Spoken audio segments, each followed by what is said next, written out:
حضرت فرقد ایک صحابی تھے، اور یہ وہ صحابی ہیں جنہوں نے حضرت عمر کے زمانے میں موصل کا علاقہ فتح کیا تھا، بڑے دلیر تھے، ان کی 4 بیویاں تھیں۔ وہ کہتے ہیں جب بھی یہ گھر میں آتے تو خوشبو اتنی اعلیٰ لگا کے آتے کہ ہم حیران ہو جاتی۔ عورتیں زیادہ تیاری کرتی ہیں نا مردوں سے کہ نہیں، کہ آج کل مرد زیادہ کرتے ہیں۔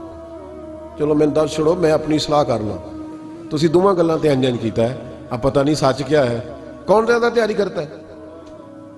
چلو بیٹھے جو مرد نے، ویسے میرے پاس جو اخباری تراشے ہیں ان میں یہ لکھا ہے کہ آج کل مردوں کے میک اپ پہ زیادہ خرچ آنے لگا ہے، یہ تحقیقی رپورٹ ہے، اور پاکستان میں سب سے زیادہ جو اخراجات ہیں وہ میک اپ کے سامان کے ہیں۔ پہلے لڑکیاں بیوٹی پارلر جاتی تھی، اب لڑکے بھی جاتے ہیں۔ پہلے صرف دلہن جاتی تھی، اب سارا خاندان جاتا ہے۔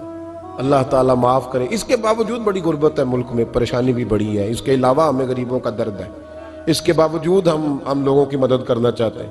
پتہ نہیں کیا ترجمہ کیا ہم نے غریب پروری کا، کیا معنی بنایا، اللہ ہی بہتر جانتا ہے، کہ وہ چیزیں جن کی بالکل حاجت نہیں، بالکل ضرورت نہیں، ان پر لاکھوں لٹا کے کہتے ہیں وہ دیکھو بیچارے کو روٹی نہیں مل رہی۔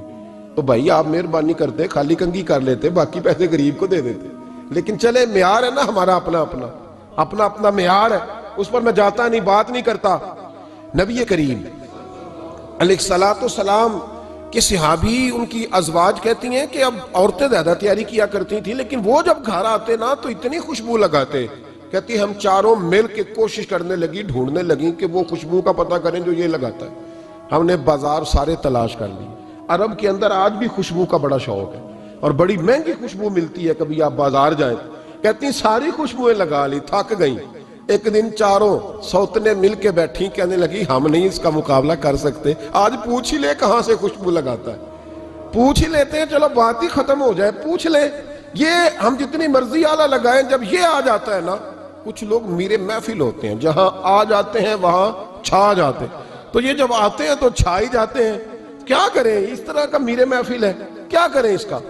فرمانے لگی ایک دن چاروں سوتنوں نے مل کے ان کو بٹھا لیا، کہنے لگی بتاؤ تو صحیح خوشبو کون سی لگاتے ہو؟ کہنے لگے کوئی بھی نہیں، کبھی لگائی نہیں، آج تک نہیں لگائی۔ تو کہتے ہیں بیویاں کہنے لگی صحابہ تو غلط بیانی نہیں کرتے، پر آپ کیا بات کر رہے ہیں، یہ کیسے ہو سکتا ہے کہ آپ آتے ہیں تو ہم حیران ہو جاتی ہیں۔ فرمانے لگے جس دن کی تم لگی ہوئی ہو نا میری خوشبو کا مقابلہ کر دے، مجھے پہلے دن کا ہی پتا ہے۔ تو میں نے کہا چلو زور لگا ہی لیں، دیکھ ہی لیتے ہیں کہاں تک بات جاتی ہے تمہارے پاس جتنا زور لگا لو۔ بہرحال میں اللہ کی قسم اٹھا کے کہتا ہوں کبھی نہیں لگائی۔ تو بیویاں کہنے لگی پھر بتا تو صحیح، تو ایک دلیر آدمی ہے، اور جو دلیر لوگ ہوتے ہیں وہ خوشبوؤں کے اور کپڑوں کے اور ان چیزوں میں زیادہ وقت نہیں لگاتے، ان کے تو مشن اور طرح کے ہوتے ہیں۔ آپ تو مجاہد قسم کے آدمی ہیں، پر ہر وقت خوشبو آتی ہے۔